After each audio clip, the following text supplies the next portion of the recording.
माए के लाल बाल बांका नहीं कर सकता है।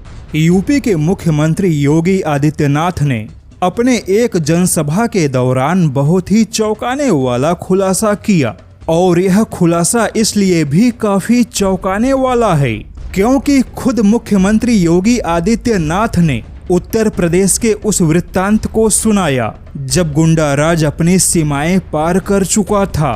तो चलिए खुद सुन लीजिए कि आखिर योगी आदित्यनाथ ने वह कौन सा चौंकाने वाला खुलासा किया। कोई माए के लाल बाल बांका नहीं कर सकता है। जब समाजवादी पार्टी की सरकार के समय चलता था तो मुख्यमंत्री हो या मुख्य न्यायाधीश, इन सब के काफिले रुक जाते थे और माफिया का काफिला निकलता था। जब हमने कार्रवाई की उस माफिया के खिलाफ और उसको रगड़ करके कोर्ट के सामने प्रस्तुत किया तो उसकी पैंट गीली हो गई थी। निर्दोष लोगों को मारोगे तो मिट्टी भी नहीं मिल पाएगी। जिनकी गर्मी हम शांत कर चुके हैं उनको गर्म मत होने दीजिए अब। और बहनों भाइयों, मैं इसीलिए आया हूं आपसे कहने के लिए, जो लोग गुमराह कर रहे हैं उनके गुमराह में आने की आवश्यकता नहीं। ये लोग कभी नहीं आएंगे। जाति के सौदागर उपयोग करेंगे, बाद में सौदेबाजी करके गायब हो जाएंगे।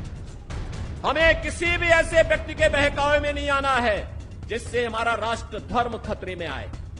याद रखना, इस देश के राष्ट्र धर्म को हमेशा खतरा जब भी आया है इन्हीं लोगों के कारण आया है जिन्होंने जातीयता के आधार पर समाज के सामाजिक ताने बाने को छिन्न भिन्न किया है, हमेशा छिन्न भिन्न किया है। और बहनों और भाइयों, मैं आपको इस बात के लिए आश्वस्त करता हूं कि कोई माए के लाल बाल बांका नहीं कर सकता है। सुरक्षा की इतनी पुख्ता व्यवस्था हमने की है यूपी के अंदर। आज आप देखते होंगे बड़े बड़े दुर्दांत माफिया और अपराधी किस कदर उनकी दुर्गति हो रही है।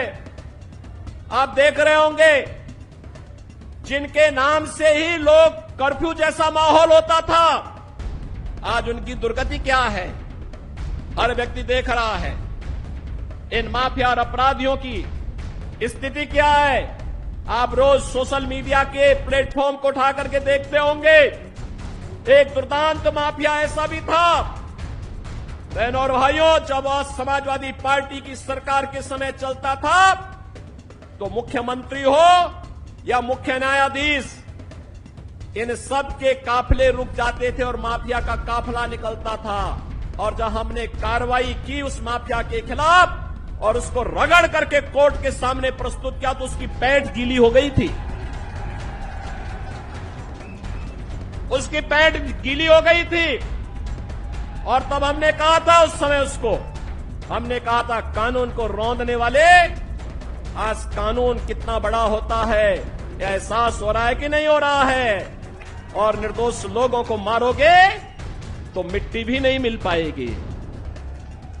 और बहनों और भाइयों, इसीलिए मैं आया हूं आपसे कहने के लिए, देखो जिनकी गर्मी हम शांत कर चुके हैं उनको गर्म मत होने दीजिए। अब इस क्षेत्र को विकास की मुख्य धारा के साथ जुड़ने दो।